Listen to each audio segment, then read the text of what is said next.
वंदनीय शिवसेना प्रमुख बाळासाहेब ठाकरेंचा निष्ठावंत सैनिक ही माझी ओळख आहे। आणि आज आपण विधानसभा निवडणुका 24च्या पराभवाला आम्ही सामोरं गेलेले आहोत। ते दुःख, ती खंत, त्या वेदना माझ्या सकट माझ्या मतदारसंघातल्या अनेक पदाधिकाऱ्यांना आणि आम जनतेला आहे। आणि पराभवाचं ही खंत असताना भविष्याचं शिवसेना मार्गक्रमण आम्ही या ठिकाणी करतोय। आता तुमच्या सर्वांच्या माध्यमातून मला समजतंय की मी नाराज आहे, मी भाजपच्या वाटेवरती आहोत, शिंदे गटाच्या वाटेवरती आहोत। तसं काही नाही। मी माझ्या मतदारसंघातल्या विविध रोजच्या कार्यपद्धतीवरती माझं मार्गक्रमण सुरू आहे। आणि म्हणून अशा तऱ्हेच्या ह्या बातम्या निश्चितपणे अफवा आहेत असं माझं या ठिकाणी आपल्या माध्यमातून मला संपूर्ण आमच्या जनतेला आणि शिवसेनेला सांगायचं आहे। हा निष्ठावंत सैनिक बाळासाहेबांचाच राहणार याबद्दल कुठची माझ्या मनामध्ये शंका नाही। आता पिकल्या आंब्यावरती दगड कोणतरी मारतात ना, तशा तऱ्हेचा प्रयत्न भाजपचा असेल, अन्य कोणाचा असेल, तो त्यांचा प्रयत्न असेल। कसं आहे, पक्षात येणाऱ्या माणसाचं प्रत्येकाचं स्वागत करणं हे प्रत्येक पक्षाच्या प्रमुखाचं कर्तव्य असतं। त्या भावनेने त्यांच्या त्या भावना असतील, परंतु निश्चितपणे या संपूर्ण मतदारसंघामध्ये असेल, जिल्ह्यामध्ये असेल, कोकणामध्ये असेल, ज्या पद्धतीने मी संघटन कौशल्याने काम केलं त्या कामाच्या पोचपावतीवरती त्यांच्या त्या अपेक्षा असतील।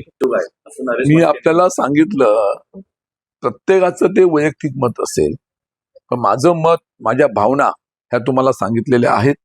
माझ्या मतदारसंघातल्या आमच्या अनेक पदाधिकाऱ्यांच्या जनतेच्या भावना महत्वाच्या आहेत। या बाबतीमध्ये याच्या आधी सुद्धा अनेकदा चर्चा झाली। मी आता माझ्या मतदारसंघामध्ये रोजच्या कार्यपद्धतीतून जात आहे।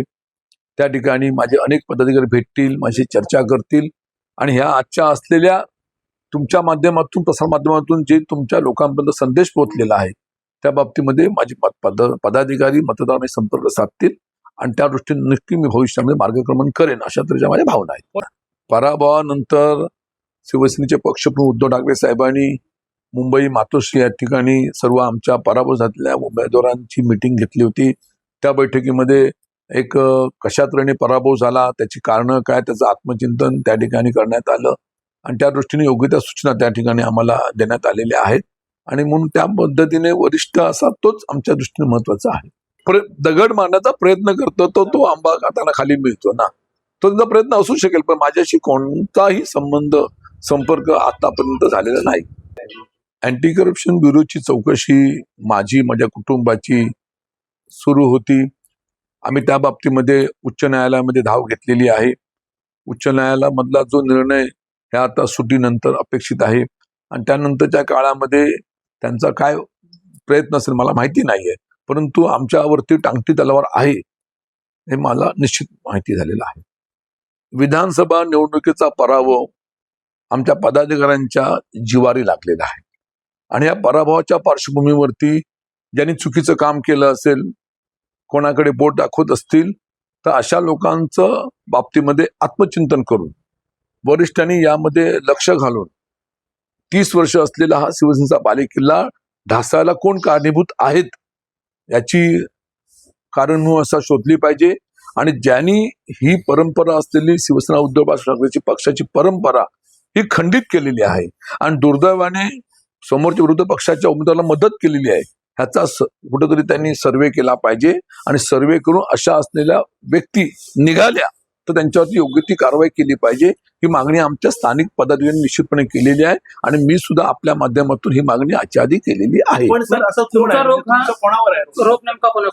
राजापूर असेल, लांजा असेल, रत्नागिरी असेल, ज्या ज्या ठिकाणी शिवसेना उद्धव ठाकरे पक्षाचा उमेदवाराचा पराभव झाला त्या ठिकाणी ते मुद्दे पुढे आलेले आहेत। त्या संबंधीची सविस्तरपणे संबंधीचा अहवाल त्या पदाधिकाऱ्यांनी शिवसेना नेते विनायक साहेबांकडे सुपूर्द केलेला आहे। त्यांच्याकडनं भविष्यातल्या कालखंडामध्ये दोषी असतील दोषींवरती कारवाई, दोषी नसतील तर क्लीन चिट द्यावं अशा तऱ्हेची निश्चितपणे सर्व लोकांची मागणी आहे। टाइम्स डिजिटलला लाईक करा, शेअर करा, सबस्क्राईब करा आणि बेल आयकॉन दाबायला विसरू नका। Times digital.